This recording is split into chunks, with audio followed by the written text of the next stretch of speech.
All right, it's that time of the year where greens powders are going to be shoved down your throat on your Instagram feed, in your Facebook groups, with your friends. Like any podcast that you listen to, there's going to be a ton of marketing campaigns and advertisements for greens powders this time of the year.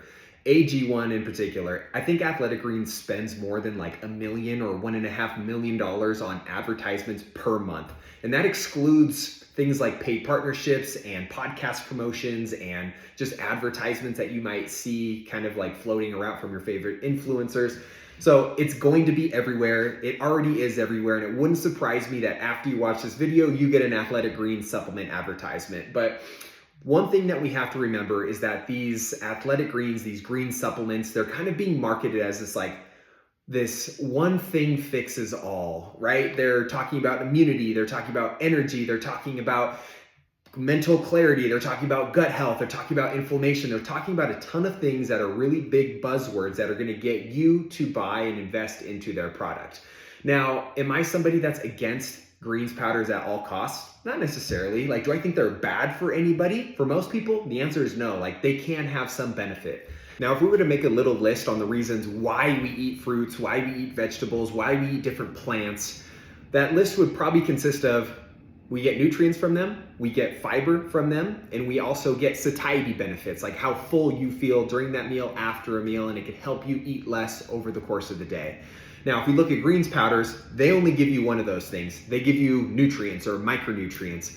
And quite frankly, again, not missing out on a ton of nutrients that you couldn't get from individual foods, individual fruits and vegetables. So it's not necessarily unique to the supplement. Now, when you look at a lot of the nutrients on the nutrition facts label on whatever greens powder that you're looking at, you're going to notice it's just pretty much an overly priced multivitamin. Like, you could get a lot of those same nutrients a lot of times at actual clinical effective doses for much cheaper from different supplement lines.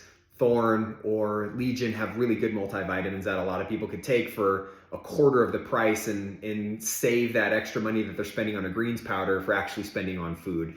Now, why do people feel good eating or drinking greens powders, and why do they feel like that's something that's really helping with their routine?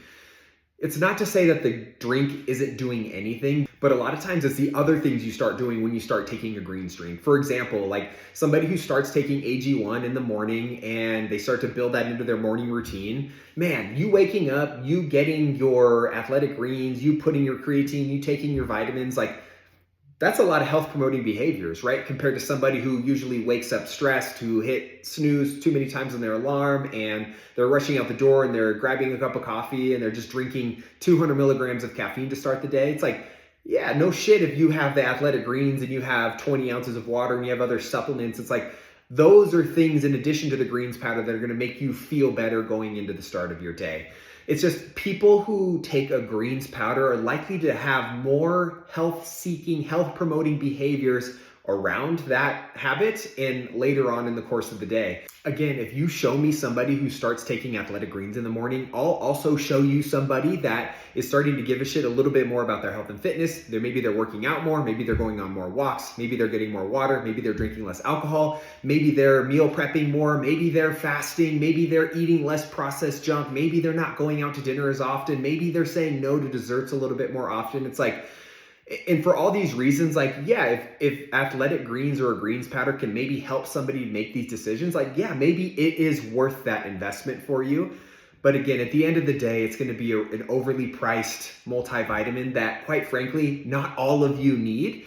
And a lot of you taking it, it's probably redundant at best because you already have other things like fiber consumption and, getting enough plants, getting enough fruits, getting enough vegetables, all those things that adding a greens powder on top of that isn't doing a whole lot for you. So at the end of the day, you spend your money how you want to. And if Athletic Greens or any of these other greens powders is something that helps you make better nutrition decisions around your health in the morning or later in the day, and it makes you feel better and it makes you feel like you're getting a security blanket over the micronutrients that you eat throughout the course of the day, it's like, who am I or who are any of us to say that that's a bad idea? But I'm here and a lot of other people are here telling you that that's not going to be a deal breaker. Like, the Athletic Greens itself is not going to be the thing that takes you to the next level. It's it's going to be sprinkles on top of icing on top of a cake. And we really want you to focus on the cake, the getting enough sleep, managing your stress, getting enough fiber in, eating enough protein, managing your calories, getting enough exercise, not being super sedentary.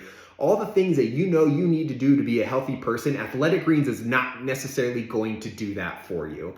So that's all I have to say. I hope you make an informed decision. I hope you are somebody who thinks about buying these things before you listen to a Huberman podcast or a Joe Rogan podcast and they're just throwing this Athletic Greens, kind of discount link down your throat. Because a lot of these influencers, a lot of these podcasters, a lot of these public figures, a lot of these people care a lot more about their commissions that they make from their discount link to their Athletic Greens supplement or their Element supplement line or whatever supplements that they're selling than they do about your health sometimes. So just being brutally honest here, but hopefully this helps. And let me know if you have any questions in the comments below.